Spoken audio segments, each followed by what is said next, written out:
안녕하십니까. 김민호 회계사무소입니다. 오늘은 부가가치세 환급시 매우 중요하게 다뤄지고 있는 공급 시기에 대해서 설명드리겠습니다. 그 중에서도 완성도 지급 조건부와 중간 지급 조건부는 환급 때마다 세무서에서 매우 신중하게 검토하고 있으니 자세하게 설명드리겠습니다.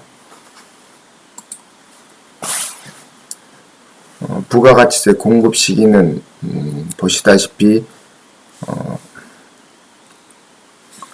이 재화의 경우에는 통상적으로 인도되는 때, 그 다음에 이동이 필요하지 않을 때는 이용 가능하게 되는 때, 이렇게 공급 시기를 확정하고 있습니다.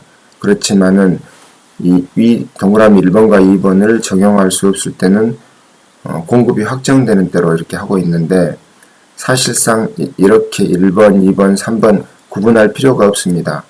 그냥 세금계산서의 필요적 기재사항이 모두 확인되어서 기재 가능한 때 이렇게 생각하시면 될 것 같습니다. 즉 공급자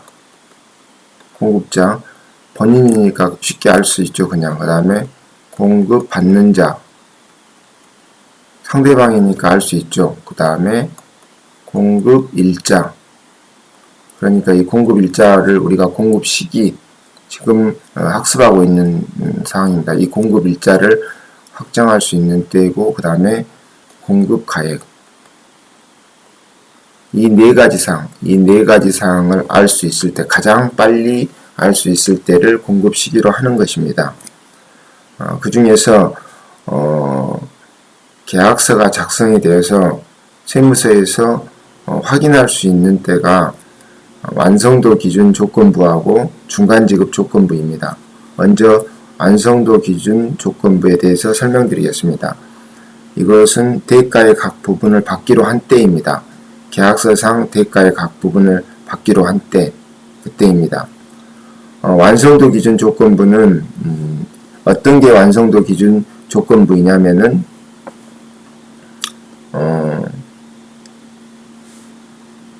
계약서상 기성청구한다는 그 내용하고 기성청구일로부터 며칠 이내에 대가를 지급한다, 이런 식으로 대가의 지급일자가 반드시 기재되어 있어야 합니다.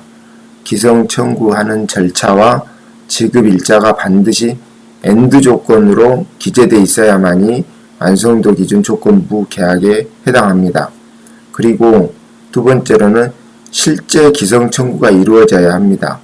실제 기성청구. 이 동그라미 1번과 2번이 모두 충족해야만이 완성도 기준 조건부에 해당합니다.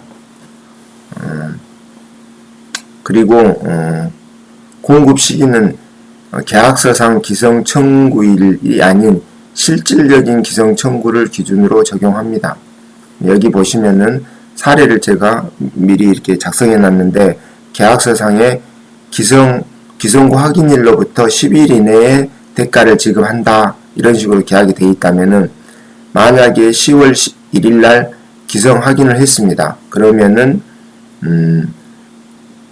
10일 이후인 10월 11일까지 기성구 확인일로부터 대가를 지급한다, 10월 11일까지 대가를 지급한다, 이렇게 이제 계약이 되어 있는 거죠.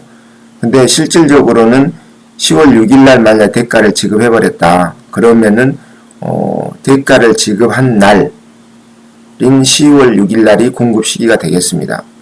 근데 만약에 기성 조건에는 10일 이내에 지급한다고 되어 있는데 10월 20일날 만약 대가를 지급했다, 그러면은 10월 11일인 이때가 공급 시기가 되겠습니다. 당초 그러니까 약정되어 있는 날 이전에 대가를 지급하면 그날이 공급 시기이고, 약정일 이후에 만약에 대가가 지급되었다, 그러면은 약정일이 공급 시기가 되는 것입니다. 그리고 완성도 기준 조건부는 완성도기 때문에 실제 공사가 시작돼 가지고 100%가 되기 바로 직전 99.999 이때까지만 완성도가 적용되는 겁니다. 그러니까 100%가 공사가 완공됐다. 그러면 완성도가 되는 게 아니라 이때는 무조건 공급 시기가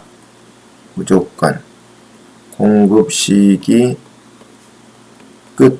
이때가 공급 시기 끝나는 겁니다. 그러니까 만약에 이 공사가 완공되고 나서 10일 이내 10일에 기성 청구하고 기성 청구일로부터 10일 이내에 대가를 지급한다. 이렇게 계약이 됐다. 그러더라도 이 10일이 공급 시기가 아니고 100% 완성이 됐기 때문에 이때가 공급 시기가 됩니다. 공급 시기.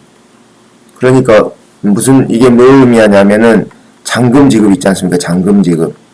잔금 지급 문제는 공사가 완공되고 나서 10일 이내에 뭐 기성일 청구한다. 이런 계약이 돼 있다. 그래도 공급 시기는 이 완공일이 되겠습니다. 완공일.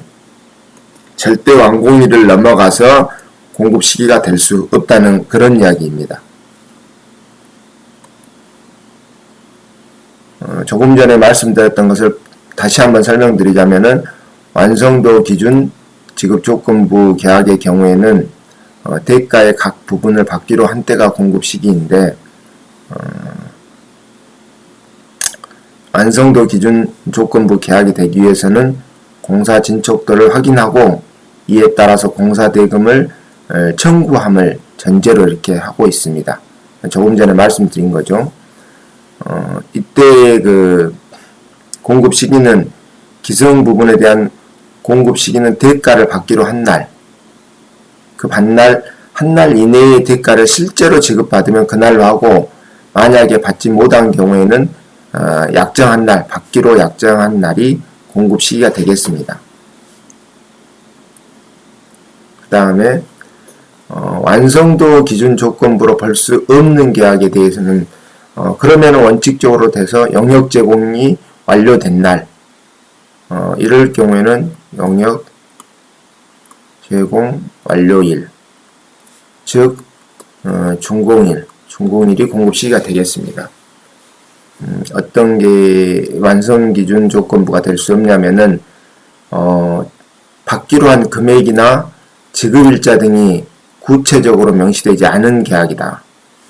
그 다음에 기성금 지급을 월 1회로 이렇게 약정은 하고 있으나 언제인지 그 날짜를 명시하지 않은 경우, 이런 경우도 완성도 기준 조건부로 볼 수 없습니다. 그 다음에 세 번째 보시면은 기성 확인이라든지 청구 절차를 이렇게 명확하게 명시하고 있으나 실제 기성고를 확인하지 않는 경우, 실제 기성 청구를 하지 않았다 그 말입니다. 따라서 기성 금액이 확정되지가 않은 경우입니다. 이런 경우에는 완성도 기준 조건부 계약으로 볼 수 없습니다. 결론적으로 키포인트를 보시면은 계약서상 기성 청구 절차하고 대가 지급일자가 반드시 기재되어 있어야 합니다. 그리고 두 번째로는 실제 기성 청구가 이루어져야 합니다. 이러한 조건이 충족했을 경우에 완성도 기준 조건부 계약이 되겠습니다. 다음은 중간지급 조건부에 대해서 설명드리겠습니다. 완성도 기준 조건부와 동일하게 중간지급 조건부도 대가의 각 부분을 받기로 한 때가 공급 시기가 됩니다.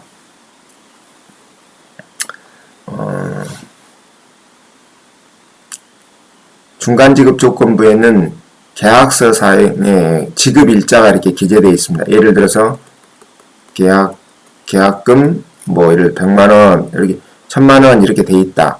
그리고 1차 중도금 10월 12일, 그 다음에 2차 중도금 11월 20일, 그 다음에 3차 12월 5일, 이런 식으로 날짜가 이렇게 다 기재가 돼 있는 겁니다. 지급일자가 이렇게 기재되어 있어야 합니다. 그렇지만은 완성도 지급조건부라든지 중간지급조건부 같은 경우에도 이게 용역 제공이 100%가 완료되기 전인 99.999%까지만 이 계약 조건이 충족되고 100%가 되면은 중간지급조건부나 완성도 지급조건부 계약이 아닌 용역 제공이 완료됐기 때문에 이때를 절대 벗어나서 공급 시기가 될 수는 없습니다. 그게 이제 이 말입니다. 재화가 인도되거나 용역 제공이 완료된 이후에 받기로 한 대가는 재화가 인도되는 날이나 용역 제공이 완료된 날을 공급 시기로 본다 이 말입니다. 100% 이후에 받기로 된 그 계약은 중간지급 조건부가 되지 않기 때문에 마지막 잔금 부분은 100% 그러니까 준공일이 공급 시기가 되겠습니다. 중간지급 조건부 계약에 해당하려면은 이 두 가지 요건이 충족해야 되는데 계약금을 받기로 한 날의 다음 날부터 재화를 인도하는 날 또는 이용 가능하게 되는 날까지 기간이 6개월 이상인 경우입니다. 즉 여기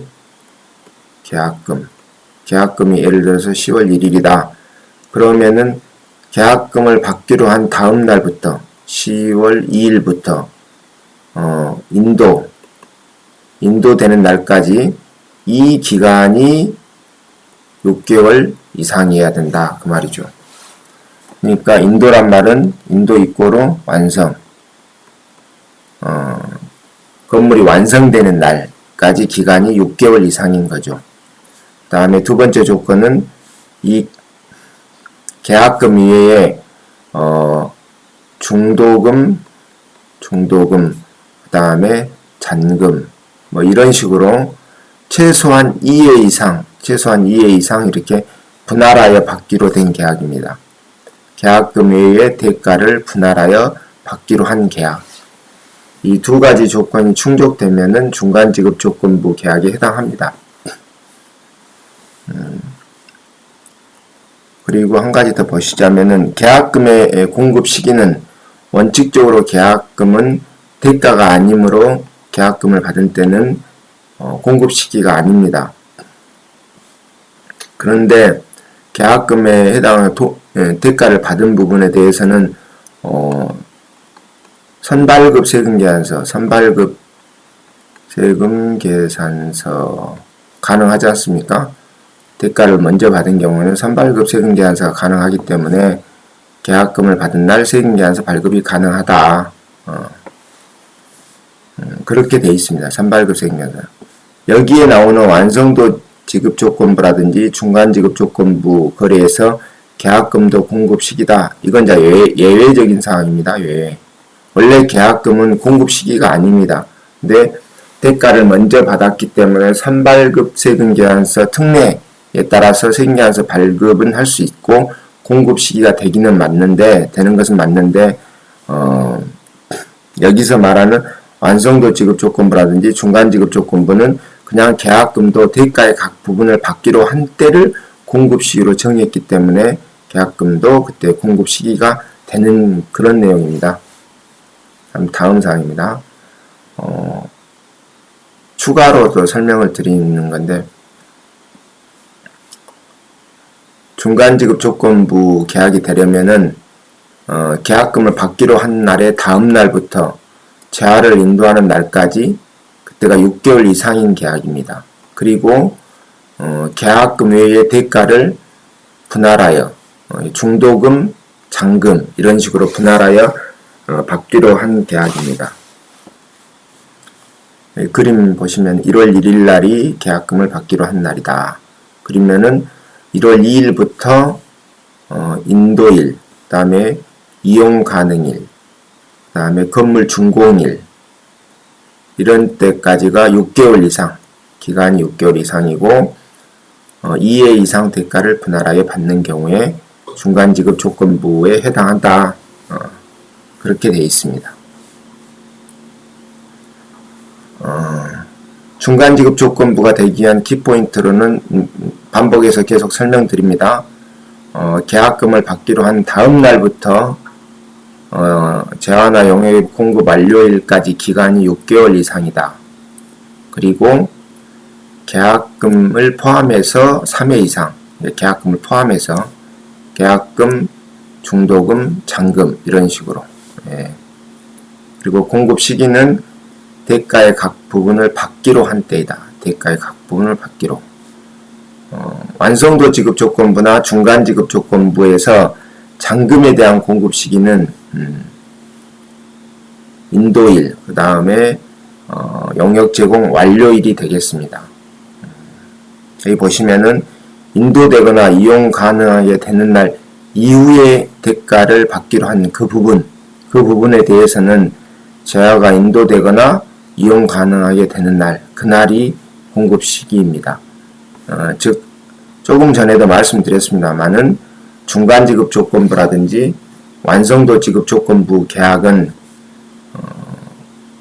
99.999%까지만 그 계약이 성립하고 100%인 경우에는 이때가 공급 시기, 나머지 잔금의 공급 시기는 100%인 이 시점, 즉 준공일, 사용 승인일, 이때가 되겠습니다. 오늘은 공급 시기 중에서 중간 지급 조건부라든지 완성도 지급 조건부에 대해서 설명드렸습니다. 감사합니다.